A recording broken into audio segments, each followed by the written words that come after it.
This segment here is about us figuring out why you're not getting frags on peaks, okay? So I want you to watch this and tell me everything that you're doing incorrectly or bad in habit.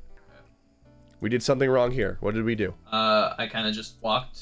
WD, peeking out into a diagonal, and you're walking out into the angle. What'd you do wrong here? I mean, they could be anywhere in there at that point. WD plus diagonal, okay? You also were hugging close to the wall, which reveals you much faster on their point of view. So this is an angle problem, okay? So already you've died twice. You just don't realize it yet. Let's keep watching. We could do the exact same thing here as well. Yeah, you did. You walked it and you WD'd. Can you see how all these bad habits right here are causing deaths that you don't even see yet? This was better. A little bit better. Now crosshair placement's off. So there wasn't any intention behind this peak, right? Now intention is usually one of two things, okay? Intention is for info peeking. Intention is for deadly intention, DI, deadly intention. You had a mix of both. I need you to be firm in what it is that you want to do when you peek something. Am I peeking just for information? Maybe it'll be a jump peek. Maybe it'll be a quick little shoulder peek, something like that. Maybe I'm firing a shot and falling back. If my intention is deadly, it usually means I have info. Want to get coached? Join this Discord. We have free and paid coaching options. Can't wait to see you there. Enjoy the video. You should panic. They're peeking into you. Whenever someone peeks into you, they have what we call peeker's advantage. They have an advantage over you. I would panic. You got caught off guard with your pants down, okay? Now, why did this fight go well? Let's watch it back.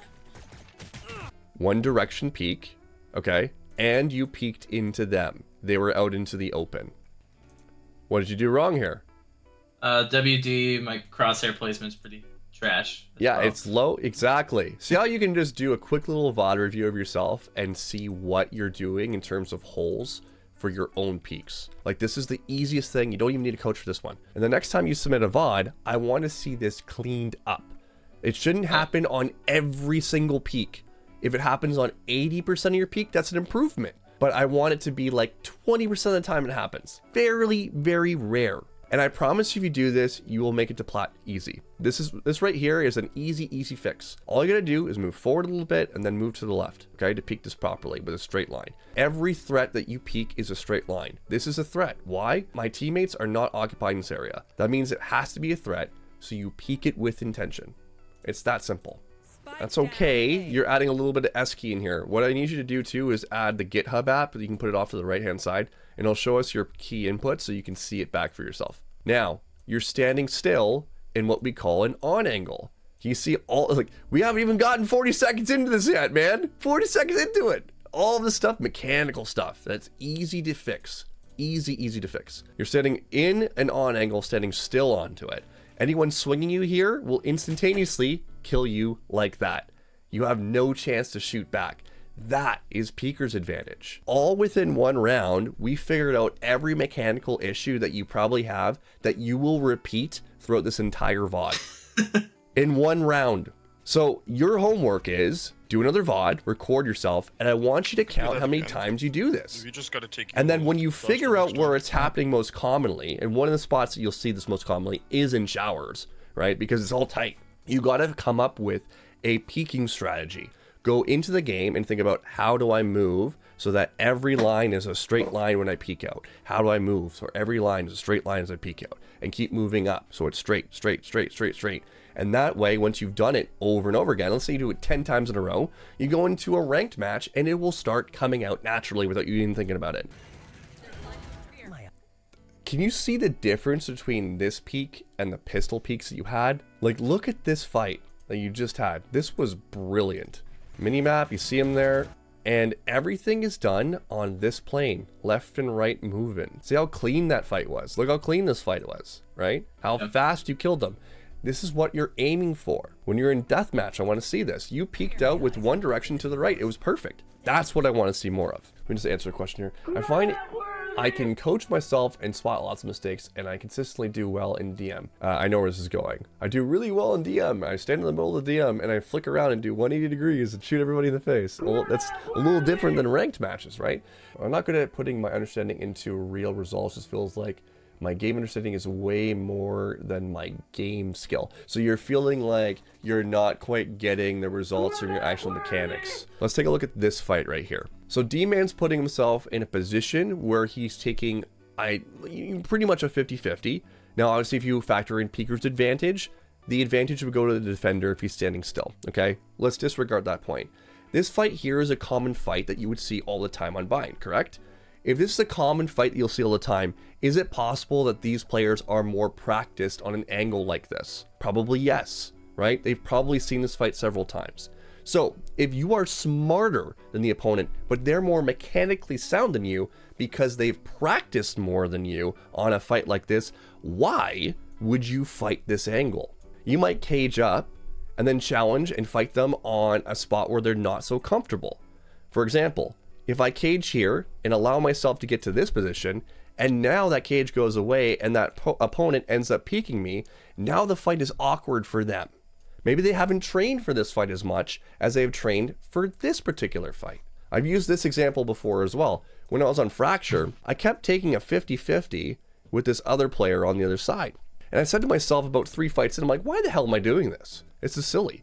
He's good at this fight. So let me take the fight away. I put the wall up like this. I go through here, I flash out, and then I kill this guy. And it's 100% wins, and this guy would not adjust ever. He kept doing the same thing over and over and over again. The reality is, you are not as good as them on those fights. Don't give them what they want. Give them what you want. Okay, so think about this, right? You have what kind of weapon here? Long, medium, short range? Or is it medium, technically? More medium, all right? Why? Because they have full armor. And if they have full armor, it's a 2-tap headshot here at this range. They have Vandals. What kind of weapons, in terms of Vandal versus Sheriff, if you had that kind of comparison of a fight, what range would you rather take? Short to medium. Short to medium, absolutely, because then you have that one-shot headshot, right? You just peek this from long range against clearly what's going to be a Vandal. Pushing up, use it close. I mean, proof's in the pudding, my friend, right? The way you peeked that was the issue. First of all, you're already revealed here. He sees half your body here.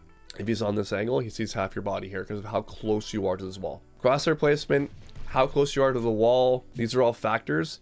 I'm not saying you're wrong for being close to the wall here. I'm saying that you don't understand the geometry of how much your body is showing up when you peek out from close to the wall. Where's your push to talk key? It's V. V. Yeah. What finger do you use to press it? My pointer finger. No. Wrong. Don't use that finger. How could you move to the right and talk at the same time? The only times you're going to be talking is when you don't have to move, kind of like right now. You should be able to talk, move, and shoot, and do all this stuff. You need to be able to multitask. What's your push to talk key? Left Alt. And that allows my thumb to tuck in from my space bar to press it. So I'm constantly able to talk because you're missing a lot of key comms. Like, for example, bench is clear, bench is clear. Like, little things like that can help your team rally them to do proper moves. Just hit. Our spike carrier is killed. Spike down, B. See, even this fight was disadvantaged to you. You got lucky here. Spike down B. Why? First of all, you hit a Narnia shot, bullet that never even got close to your crosshair. So it was clearly a movement error problem. And the other reason was that he peeked into you. He had peeker's advantage. You were standing out into the open. He came back towards you. So the way that you want to actually be fighting this here is he sees you. Don't wait for him. I want you to go back into the wall, listen for his peek out, then you peek into him. You want him to be in the open and you swinging him. Not bad. Swing him now. See how you win that fight? How he has no chance. You even had lower HP than him. You still dominated him. You peeked into him from cover. He wasn't ready for that. The delivery of information to his server, his side, is slow. He doesn't even realize he's dead before he hits the ground. Even that fight would have been better. You gotta keep her chill, my friend. You gotta keep her chill. Because, listen, what's the reality of the situation right now? Are we in a winnable position? No. We're in a more likely to lose position. You gotta make something happen. But their chances of winning are far higher than yours. So this outburst right here ain't gonna help you much, right? It's only gonna make things worse and spiral down more. So your frustration comes from a failed sense of your expectations not being met. That's what that is. What frustration. Holy shit. I can't spell. But anyways, frustration is your expectations not being met for yourself. But you have a faulty set of expectation right now, considering it's a 2v3. You just have to be real with the situation as it is. You got to do your best. That's all you have. There should be no expectation.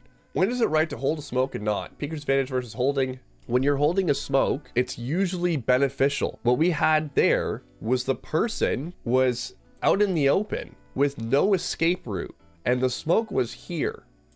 So it gave him 1, 2, 3 angles to swing from, where he had the crosshair place and be out in the open. This gave him the ability to have the driver's seat. It was more like a wall than anything. Let's say this one was smoked off right here. It allows you to hold here without them doing any kind of util dump into you. You could basically kill them because you could be here, here, anything like that. When there's multiple angles and they have the crosshair place, when they're coming out of smoke, they're pretty much gonna die. Now, a high level team or a high level player will have a sky behind here, pop flashing out of here. Now, the reason why I say playing a spot like this is important is because you have a fallback spot if things go wrong. So generally speaking, holding a smoke is really good. And you should be holding a smoke. That's the whole reason why you put a smoke down. Can they flash you out of it? Yes. Be in a spot that you can survive. Jet, Reyna's Vuko. There's 3 here. Every time you peek, you're peeking with anxiety and fear, man. You're rushing these peaks so much. You're shooting before you're even close to being on them. And the way I would describe this is that there's a pendulum. I've done this before a few times. Sorry for those of you that have seen this a million times. There's a pendulum. We'll call this the pendulum of aim, okay? It's like any kind of skill. You have fast and bad. You have good and fast. You're right here. And what's happening is, like most human beings, they don't like having to do a ton of work. They want instant gratification. You look at people trying to lose weight, it's instant gratification. They want to just flip the light switch on and lose all the weight. Doesn't work like that. It takes time. You're going to eventually, if you do this properly, you will start here. Because starting fast and bad is really bad. What this person is this player watches 10s who is good and fast. And they say to themselves, well, if I want to be 10s, I have to play like 10s. And they give themselves an unfair comparison. And then the comparison is never met. Because 10s has 20,000 hours playing these games. Whereas you have like 5. And you're trying to compare yourself to a pro. You know, the funny thing is that 10 says he feels slow. Whereas everyone else looks like he's like fast as shit, right? What happens is you try to emulate and you're fast and bad at it. This is an example of you just rushing every single shot. What you need to understand is that 10 started here. He didn't look at pros and say, hey, you know what? I want to emulate that perfectly right away. He started off doing it properly. He was slow and bad at it. But the slow is the key word. He took his time and made sure that he hit his shots. Eventually, he ended up getting slow and good at it. He got more consistent. And then later on, he got good and fast, right? Got really fast and really good at it. There is no light switch here, man. You don't just turn it on and say, I'm great. You have to develop the skill over time. Cage trigger.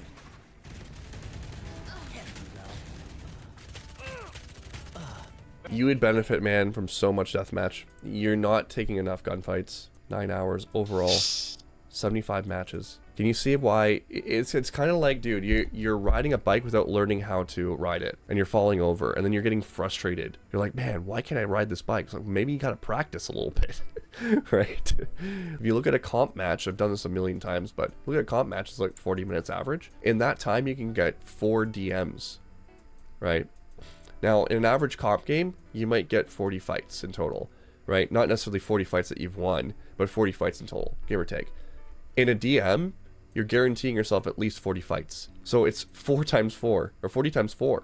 It was how much you're going to get from one comp game to one DM game, or to 4 DM games. You're getting way more gunfights, way more value in terms of the actual practice. Let's take a look at how you deathmatch.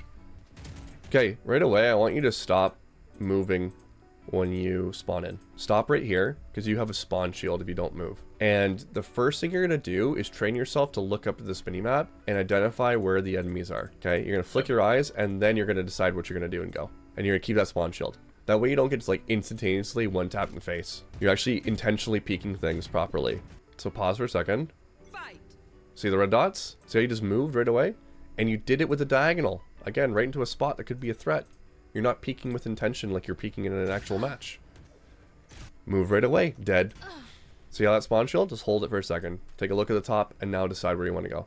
That was better, but you didn't really think about it. You were probably doing something else or looking at your phone. That was intentional. That's what I want to see. Look at this, man. You practice with intention when you're playing DM. Look at this peek. See? This shit translating into your ranked games. What did we do wrong here? It's from the first round. You peeked in a diagonal into a threat. You see that? If you do 10 intentional, look at this. Again. It's flooding into your game, man. You did 10 intentional death matches. That'd be far more beneficial than you queuing 2 additional comp games. All right. Top takeaways from today. Put more time into practice, as well as just, you know, calming the frick down. How are you going to do that? What are you going to tell yourself in the moments when you start losing your shit again and reminding yourself to get back in here? What are you going to do? That I just need to remember that, like, first off, I mean, it is very much a team game, as well as... Like, yeah. See, what you're doing right now is going to tilt the fuck out of you, okay? You need a mantra, my friend. I want you to write this down, okay? Frags are a hollow victory. That's going to be your saying. You're going to remind yourself that frags are not going to give you what you want. Your ultimate goal is to rank up. Frags ain't going to do that shit for you, right? Can they be a vehicle to help you along the way? 100%. But ultimately, it's been proven that you don't need to frag in order to win a match. You could actually plant the bomb and avoid death and win the match. And speaking from experience, I used to have this situation where I based my whole worth when I was competing on how I was top fragging. And it was painful every time I didn't top frag. I would get fucking migraines because of the stress, right? Put all this on my shoulders to perform and get friggin' like frag bucks that have no value in the real world. Okay, so Leroy, the norm is based on your definition. And your definition is I must frag all 5 people. You don't have to. We just proved it to you. You don't have to frag to win. You don't have to frag to win. Doesn't matter if it's your norm or not. That's your perspective. Don't let your perspective shade from the actual fact, right? And if you focus on the actual fact, you will make better decisions as a result. Now, the key is, do you need to frag? That's going to be ultimately what you need to look at. I haven't seen your actual gameplay fully, but I've seen you play a little bit on my teams and stuff. All right. Thank you so much again for supporting. We're going to move on to another VOD. I appreciate you. We'll talk to you real soon, okay? Oh, appreciate it. Thanks, all right.